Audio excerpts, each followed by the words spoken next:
Hey everyone, welcome back to another fan art time-lapse video. My name is Joe, and I'm going to show you my process in drawing this character from My Hero Academia.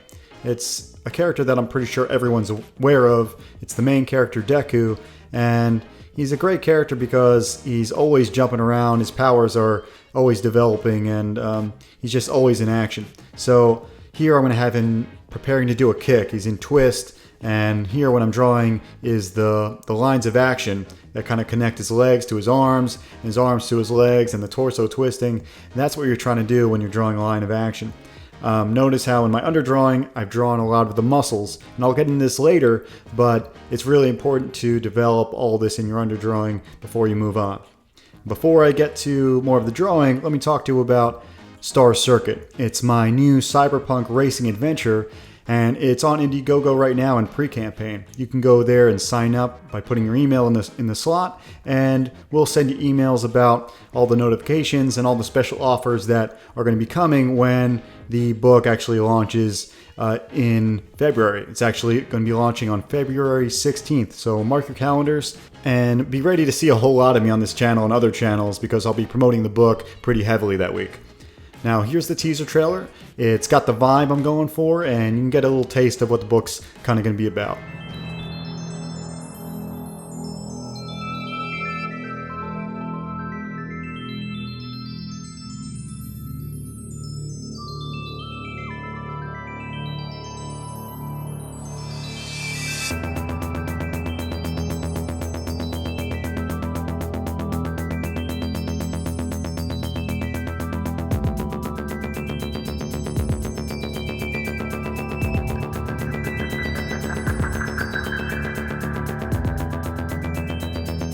Click the link in the description to head to the Indiegogo page and sign up. I appreciate all the support.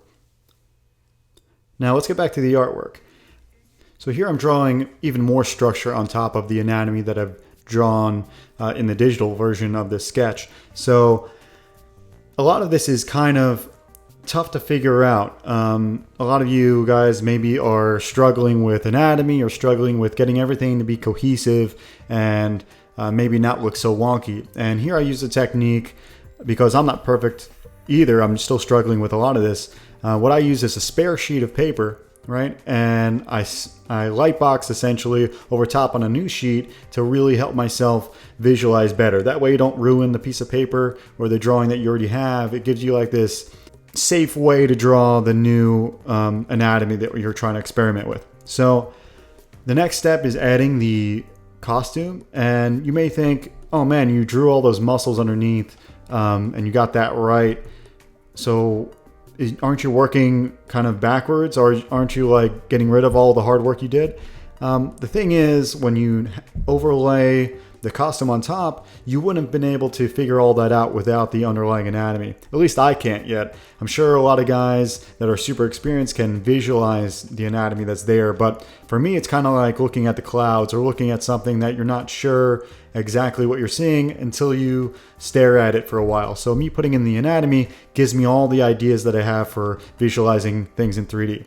So here I'm doing the cool part, the part where everybody wants to see, which is the refinement of everything and making things look pretty, which brings me to one topic that I don't talk about a lot. But if you want to be a comic book penciler, which is just doing the line work, your lines have to look pretty. I know that, you know, it may be inked and it may be overlaid with color and other things, but in the end, your work has to look like it could be a finished thing. That's at least how I approach pencils. So all my favorite artists have an end product that look awesome on its own.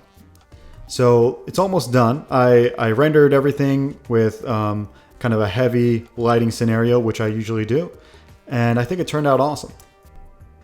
Now, the cool part about doing a translation like this, as you can see in the finished work, it's an American style that I have. So translating from a manga style or an anime type setup, it's a fun experiment. You can kind of play with what you want to play with and take what you want to take from the original and convert it in whatever way you want to end up with something that keeps the core character there, but also adds your own idiosyncrasies to it. So here's the final. If you like it, you can actually purchase it. Other people have shown interest in other pieces, so this one can be yours as well.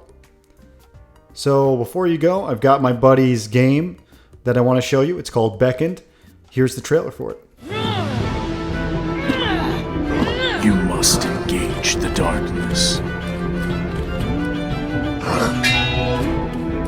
If you are going to regain the memories lost to you.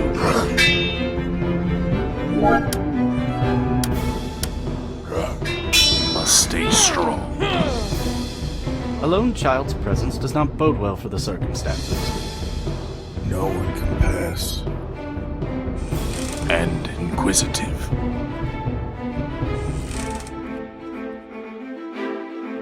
It will be difficult.